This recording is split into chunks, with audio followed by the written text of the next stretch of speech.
The Northwestern Railway is the only branch of British Railways that still commercially uses steam. The engines, however, still break down from time to time and require a periodical overhaul.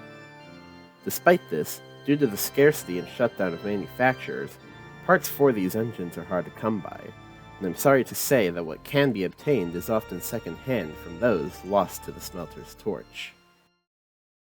One afternoon, James was dropping off a goods train at Wellsworth for Boko to take over. When he arrived, however, Boko was absent. Instead, he was greeted by the Fat Controller. Boko is going to be taking the Flying Kipper tonight while Henry is under overhaul. We need an engine to head to Barrow Scrapyard for supplies to be sent to Croven's Gate to complete it. Scrapyard. Those words echoed in James's head, and he was frightened at the mere mention of it. For many engines, the scrapyard means an end to being, their existence coming to an end, a time where they will no longer be really useful. James has heard tales from the other railway for diesels bragging about the scrapping of steam engines, taking their last breaths as their agonizing wails fade to nothing. What? James exclaimed, both in terror and anger. Why can't you have Bear take the job? I'm much too important for the work of a grimy old diesel. Sir Topham Hatt scowled. I will not tolerate your treatment towards your fellow engines. Now, James, need I remind you that I can take away your red paint?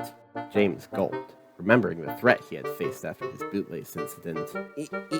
Yes, sir. I'll be on my way, sir, he sheepishly responded, and made his way to Vickerstown to prepare.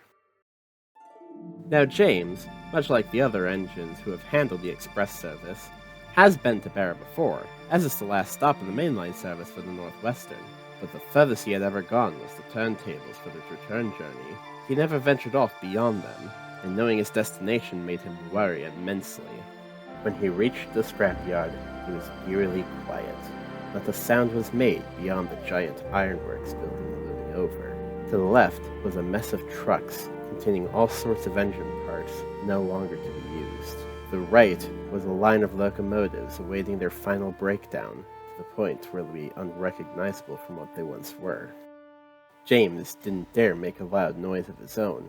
He wanted to make a quick in and out of this trip so that he wouldn't spend more time than he needed to.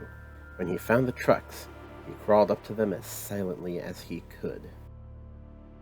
James inched closer to the trucks he needed to grab, and everything seemed to be going smoothly at first. However, James misjudged his distance and rammed the trucks much harder than he anticipated to. Is that the smelters? A voice called out from behind him. James didn't dare make another move, hoping the voice would go away. However, shortly following was nothing more than a chorus of voices, all behind and around him, of engines desperately hoping for someone to help them. No, that be of another engine. It can't be left like this. You got to save me. You gotta help us. We don't want to die. The end for us. It's all the end. Got to do something quickly before they get back. We can't be lost. The chorus of engine cries grew louder and louder, echoing throughout the entire yard, all until it came to a silence at the sound of a loud, blaring horn. Silence! A booming voice followed. Soon, a gentle purring was heard, inching closer and closer and accompanied by another. Did you hear that, Harry? Sounds like a new arrival's come, but well, it don't sound like a new diesel to me. You're right. In fact, it looks like a hunk of rusty red scrap iron. Let's get him. Soon, James felt a thud against the front of his train, and that was all that he needed to send his pistons pumping in reverse, desperate to escape.